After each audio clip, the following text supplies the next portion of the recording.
So what's going on, guys? It's the next day, and had Scooter come look at the scar yesterday. He was happy with the paint. He doesn't like this door. He said the door doesn't fit the car. So I got the one line there real straight as you can get it, back body line, and this is actually pretty symmetrical up here. This could be a little tighter here, and that would bring that line right where it belongs, but you can't move the door forward on these because it's already too tight here. So you think there's something tweaked in this hinge, or somebody had mentioned grabbing the door and pulling up on it, but there is body work in here, so I'm afraid it'd probably break that. So we're looking for a door for a 64 early model door, small window.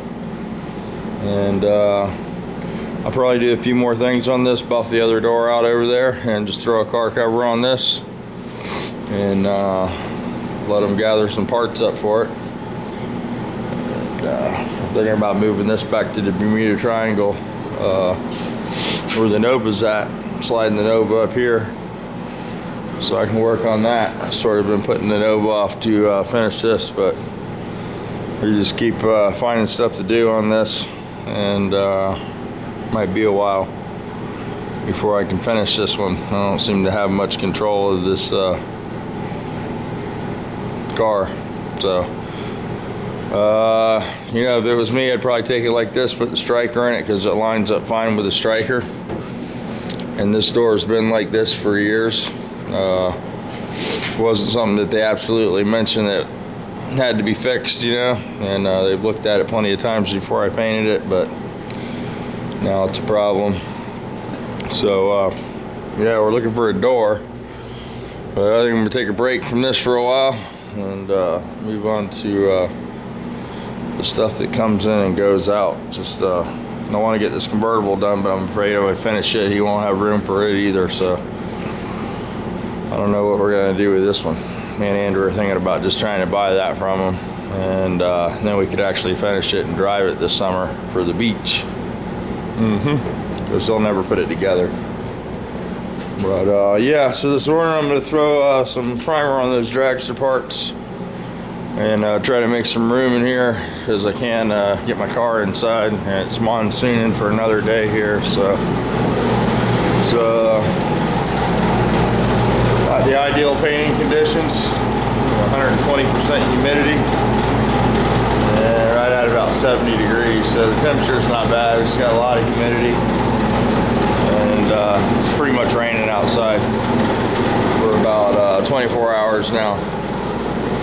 So we're gonna go ahead and wipe this down. I'll go ahead and etch prime this bad boy and throw some epoxy on it, and then we'll get into something together. I got some videos to edit up, and my edit guy's sick, so I got 2 sick kids, and I'm getting back to it, but slow. So that's what's going on with this. We're going to redo the hood out. Obviously it had a little dent in it, so I was going to repaint that anyway, but I might paint that and get it on the car. But the problem with painting them is cats like to get up on them after they're painted, and they've never scratched my car, but it sure shit'll scratch this one. I'm sure I had to sand a scratch out of one of these fenders from cat scratch, I think. So I don't want to be wet sanding and buffing more than I have to. So, but anyway, I'm glad that it wasn't a color issue or anything like that. It's not really anything I had any control over. I wish I would have got one of these from the start, though. That was going to be something that was going to bug them. And then we're going to do the rapture liner and the wheel wells too. He wants to do that in there. So we're going to scuff that down with some 80 grit and blow some bed liner in there and under the fenders. And those will be pretty much done.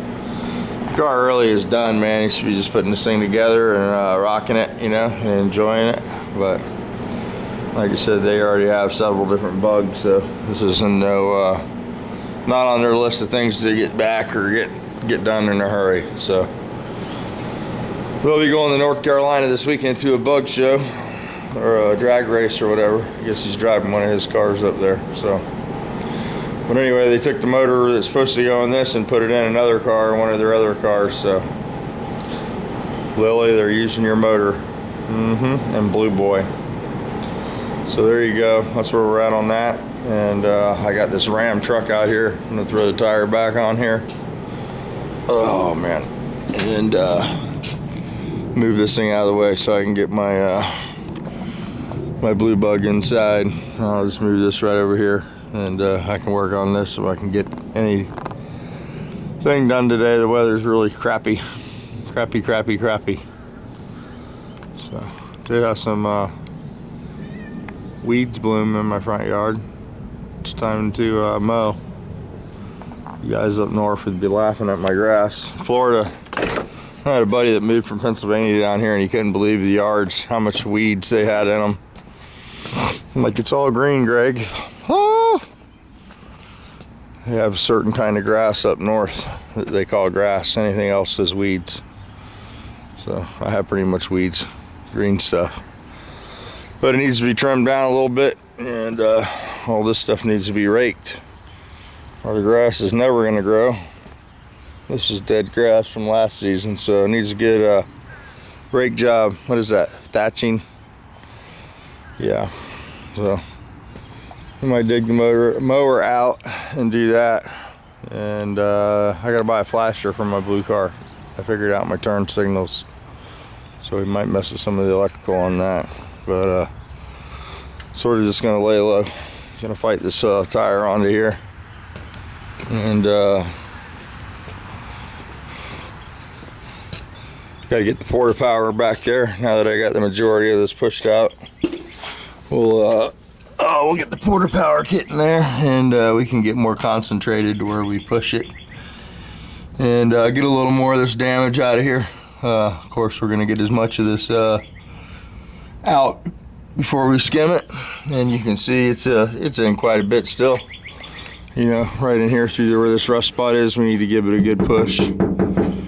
And same with the cab there. The cab, sometimes they'll move with the stud, and normally the stud will just weld down and rip a hole in there. So the one thing that I have been able to do before is take some studs and put a series of studs in a row, and then hook the clamp to it and use the clamp to make a side pull. So, and we have two different size studs too. I have a small stud for doing little sheet metal dents, and the bigger shank for doing the pulling and stuff. So the real catch me out is like the Velvet Hammer has there, the Spot Master. We had one of those we actually had a couple of those at the shop I worked at, and it eliminates the needs for studs, and you just put your handle on there and that'd pull right out, especially with a little prying tool. So I don't do enough of this kind of stuff though to get anything fancy like that. We'll just hammer and dolly and use the porta power. I think 90% of that will come out. But we're gonna move it, so let me get moving. Still got the compressor sitting in the back of the truck. I've saved at least 125 bucks this week, Matt, at least on gas. I think this thing's about, well, it's more than that. I think of old money, and this truck burns about 40 a day, so that's it's almost 200 a week in gas, you know, maybe a little over. Nothing like a Chevy. So this compressor saved me quite a bit of money. I think I saved enough to buy the rebuild kit. So the deal with this is this compressor worked really good. The guy put it out at the back of his shop. He bought a screw compressor. So this is an antique compared to what he has now. But hopefully he didn't damage the pump when he dropped this. I had already intended to take it all apart and rebuild it, you know, and paint the tank and go through the pump. And I've got a friend that does electric motors, and he said that he would fix the electric motor for me. He said it's probably damaged the armature or the field in there from falling. So we'll pull that off and have him, you know, go through the motor too. So it'll be pretty much ready to go when we put it in service. It's definitely much stouter than what I had. I think it's up over 20 CFM, you know, at 90 psi. So it's a commercial compressor, you know, where mine's only 14.8 or something at 90, and mine doesn't really keep up. You know, if you're doing a lot of DA or polishing with an air buffer or any kind of air tool that you're running the crap out of the compressor, it's not sufficient enough. There's actually a formula to determine how much CFM you need in your shop, and it was on that Dan Air video that Sada had put up, and they say you take all the tools in your shop and you figure the CFM requirement for all the tools, and then I think you divide that in half, and somehow you come up with a formula of the CFM that you need. And that's if you're doing a shop, you know, if you got several technicians working in there that are going to be working at the same time. But it's a one-man band here, and what I want to do is hook these together. I want the volume of both tanks, and if there's any way I can run both compressors, that's probably what I'll do, and that way I'll have plenty of air supply. The other thing I thought about doing was taking one of these and making for DAing, and the other one for just painting or, you know, other stuff, because beating on it with the DA seems to be what kills the compressor, you know, continuous use. So this one's been abused since day one though, so, and it's been a really good compressor. This is a Bel Air. You see these in a lot of the auto body times and stuff, they sell these, and it's 14.55 CFM. Right there is what it says. I think they have a different number over here, different CFM, but 14.55 at 40 psi, and I think this one's at 90 and it's like 15. I can see the 5, but anyway, it'll be a step up for sure. And then if I can get this air unit working, that'll be sweet. You know, it'll be a nice combination of stuff. All right, so I babbled long enough. Let me shut this off, get to work, and I'm gonna go ahead and do that dragster body back here real quick, and then I can park some cars in here. So you guys have a good one. Thanks for all the well wishes yesterday, and I think that shot number like 20. I don't know, I get those quite often. This last series, they spaced them out for every 2 weeks. I got one, and that was the third one. So sometimes these work, sometimes they don't. I did have it work. The first one I got worked really well. This one seems to be not too bad, you know, so I'm not gonna beat it the first couple days.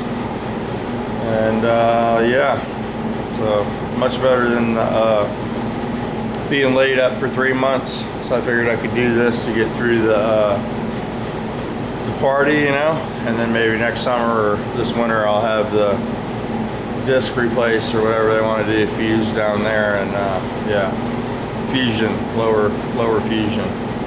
So didn't really sound too exciting to me after going through the neck thing and having to do it over. Somebody wanted to know what I had done there. They replaced 5 discs in my neck, and they just did that last year, year and a half ago, and I ripped some of the hardware out of that, so I got to get that fixed. And then I have a bunch of bulging disc, and I have a bunch of ripped disc, ruptured disc in my lower back that they have to fix and make space for the new ones to go in there. So that's a freaking mess. And then of course the arm, you know, when I blew the rim up, that's when I broke my neck. I had the wheel hit me in the chin. Broke my arm and broke my neck. So be careful blowing tires up. Some badass shit. But yeah, so there we go. Sort of a gloomy day.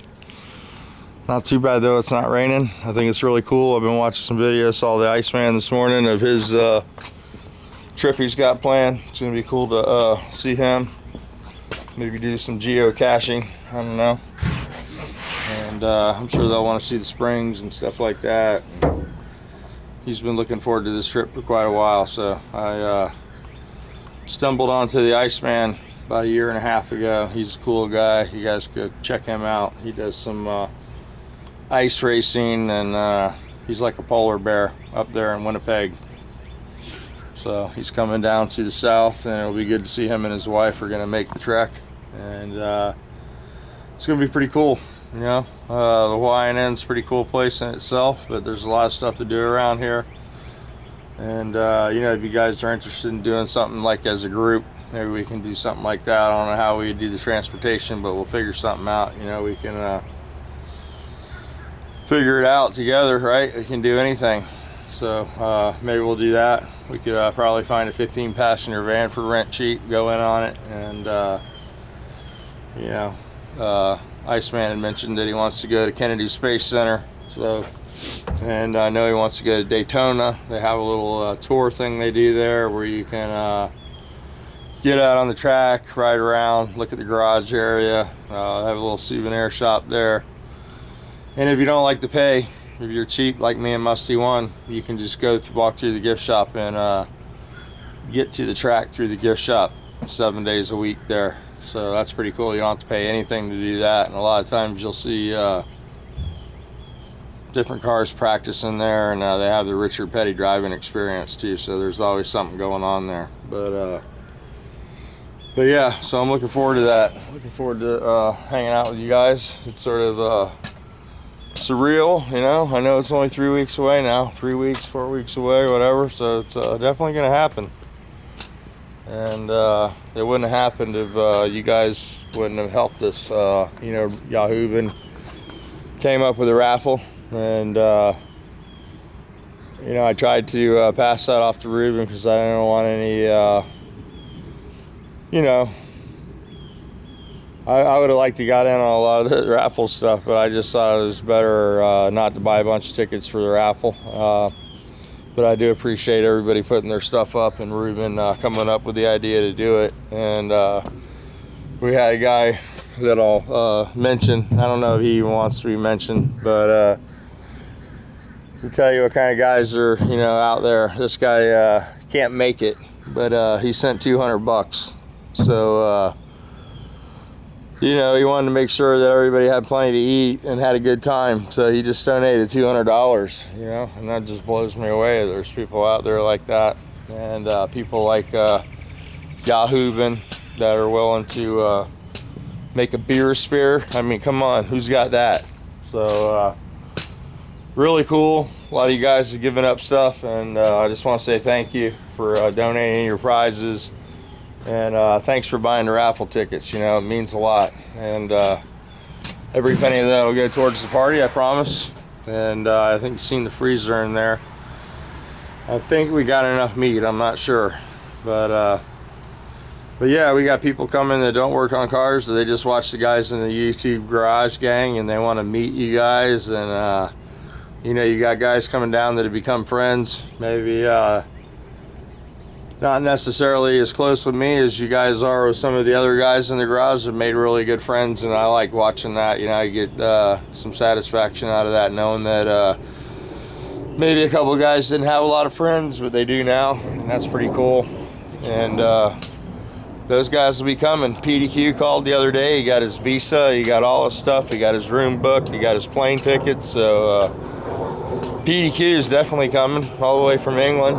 So we got a guy coming from Winnipeg and a guy coming from England, and wow, we'll have to figure out who came further for the furthest traveled award. You know, we want to do something like that, some little plaques or metal art or some kind of thing, you know, to show our appreciation for you guys making the trip to the party. So I told Andrew I thought it'd be cool if the party could get passed around through the garage. You know, maybe different people could host it in different areas of the country, because I know it's hard for a lot of guys to make the trip. But in Florida, you know, it's like going to South America for some of you guys. But we did it more centrally located next year. You know, maybe Texas, maybe Ohio, you know, somewhere in the middle of the country there. I know Texas isn't in the middle, but you know what I'm saying.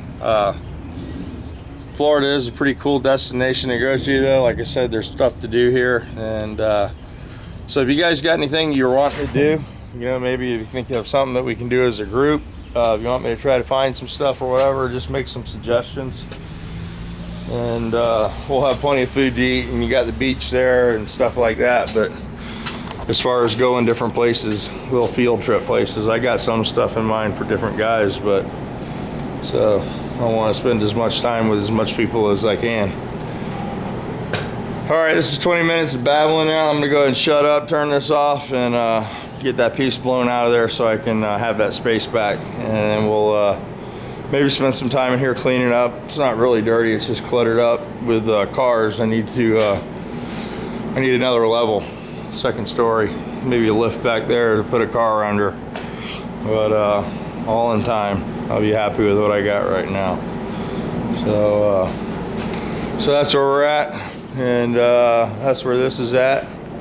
I'm gonna consider this pretty much done. You know, a door's not that big of a deal for me. Whatever it takes to make them happy. I know this stuff, panel paint's really good, and I got plenty of paint left. So we're not that bad off. We'll get the door, we'll get it fixed, and they'll be happy then.